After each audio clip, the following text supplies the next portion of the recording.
ఈ ఈ సంవత్సరం పేరు పరాభవనామ సంవత్సరం కదా. పరాభవం అనేటువంటి దానికి అస్సలైనటువంటి అర్థం ఏమిటంటే 3 అర్థాలు చెప్పిందంటే నిఘంటు. ఒకటి ఏమిటంటే అవమానం, తిరస్కారం, నాశనం. భయం మొదలు అంతే కదా. భయం వచ్చేసి భయం, తిరస్కారం. మీరు అక్కర్లేదండి నాకు వెళ్ళిపోండి, తిరస్కారం. తర్వాత అవమానం చేసేస్తుంటాం కదా, మీకు తెలియదు కూర్చున్నా అనేసేసి తిరస్కారం. నాశనం ఇది పరాభవంలో ఉండేటువంటి దాని అర్థం అంటారు. అది పొరపాటు మరి అర్థం చేసుకోకండి. ఇప్పుడు ఉదాహరణకి భజించినటువంటి గుండాలు ఉంటారు చూసారండి, సినిమాలో చూపిస్తుంటారు. వాడు జీపుల్లో అని వాడు వెళ్తూ ఉండేటప్పటికి మనతో అందరం భయపడిపోతున్నారు. అప్పుడు భయపడిపోతున్నప్పుడు వాడు జీపు దగ్గరికి పెట్టి, నమస్తే అన్న, బాగున్నావా, నన్ను జాగ్రత్త చూసుకో, నీకు వచ్చిన డబ్బులు ఇస్తావు అన్నాం అనుకోండి. అప్పుడు అంటాడు, రే బాయ్ ఇది జాగ్రత్త చూసుకున్నాం అనేసి వాడు వెళ్ళిపోతాడు చూసారా. అలాగే పరాభవ నమస్కారాన్ని దండం పెట్టమని శాస్త్రం. ఆ శ్లోకం ఇది. పరాభవాహ్వయం వందే. పరాభవం అని పేరు కలిగినటువంటి ఓ సంవత్సరమా అన్నా, నీకు నమస్కారం. పరాభవాహ్వయం వందే నర్యాపసముదర్చిషం. అంటే నువ్వు ఎలా ఉన్నావు అంటే అగ్నిదేవుడిలో వెలిగిపోతూ ఉన్నావు, నువ్వు పరాభవం చేయడానికి అని చెప్పేసి అటువంటిది నువ్వు ఇలా వస్తున్నావు. నువ్వు ఎలా వస్తున్నావు అంటే మామూలు వాళ్ళందరూ కార్ల మీద వీటి మీద వస్తారు, కానీ నువ్వు ఉత్తుంగ తురంగారూఢం మంచి ఎత్తైనటువంటి గుర్రం ఎక్కేసి మంచి పరశుజ్వాల ప్రాణికం పరశువుని మహాజ్వాలతో వెలిగిపోతున్నటువంటి అది పట్టుకుని ప్రపంచం మీద పడిపోతున్నావు నువ్వు. అందువల్ల నీకు అన్నా నమస్కారం. సో మనందరం నమస్కారం పెట్టేసాం కాబట్టి మీరు ఏమీ భయపడకుండా హాయిగా ఇంటికి పోయిందండి, ఏమీ బాధ అని. తర్వాత మరి అనేటప్పటికీ చాలా కొంతమంది ఏంటి ఈ మధ్యన ఏదో టీవీలో చూశాను, పరా అంటే అమ్మవారని, భవ అంటే శివుడని, కాబట్టి అమ్మవారు కాదు, అంత అబద్ధం అంటారు. అది కాదు, అది ఊరికినే ఏంటంటే వ్యాకరణం తెలియాలి.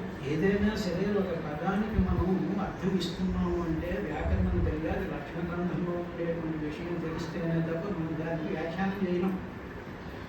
పర ప్లస్ అభవ, పరాభవ అవుతుంది. సవర్ణ దీర్ఘ సంధి అంటారు. పర ప్లస్ అభవ, పరాభవ. పర అంటే ఏమిటంటే నాకు నువ్వు పర, నువ్వు పర, నాకు ఇది పర, ఇది పర, ఇది పరే కదా, నాది కాదు కదా ఇదేది. ఇలాగ నాది కానటువంటివి, మనని భయపెట్టేటువంటివి, మనని దుఃఖాల్లోకి సమస్యల్లోకి తీసుకొచ్చేటువంటివన్నీ కూడా పరమైనటువంటి వస్తువులే కదా, పరే కదా, అవన్నీ మనవి కాదు కదా.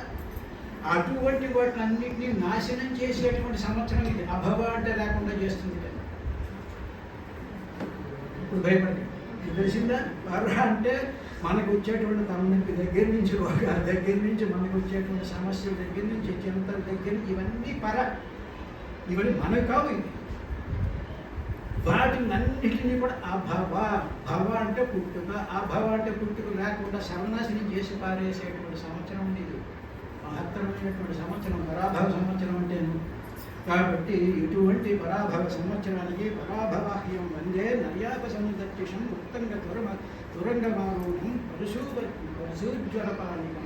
ఎక్కువ నమస్కారం పెట్టేసుకుంటే హాయిగా మనకి ఏ సమస్యలు రావు.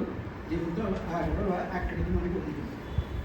సరే, సాధారణంగా ఈ సంవత్సరంలో మరి అవమానం ఇవన్నీ ఉన్నాయి కదా, నాశనం ఎవరికి ఉన్నాయండి ఇవన్నీ కూడా ఒప్పుకోవాలిగా. మనం పరాభవం అంటే పరాభవం అనేటువంటి ఆ పదానికి అర్థం అది ఒప్పుకోవాలిగా.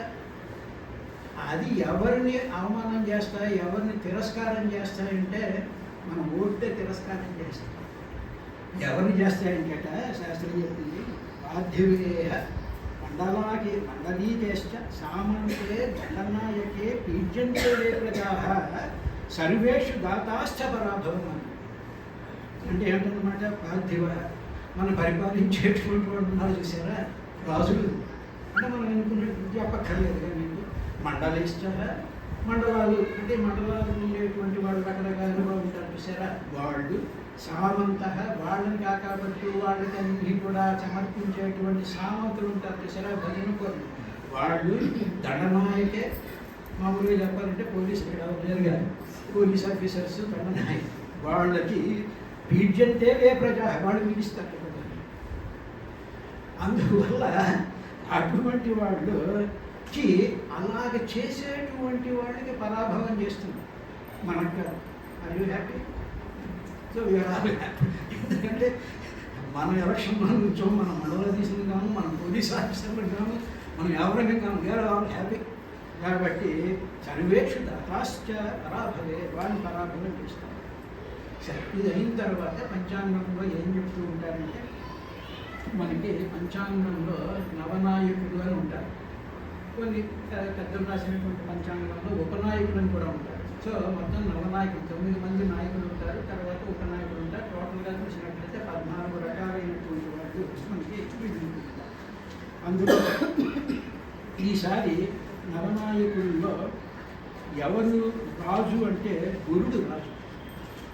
ఈ పరాభవాంశం ఎవరికి గురువు అవుతారు అంటే ఈవేళ గురువారం కాబట్టి శుద్ధపాఠ్యమి ఎప్పుడైతే వస్తుందో అప్పుడు ఆ వారం పేరు కలిగినటువంటి గ్రహాధిపతి రాజు అవుతారు.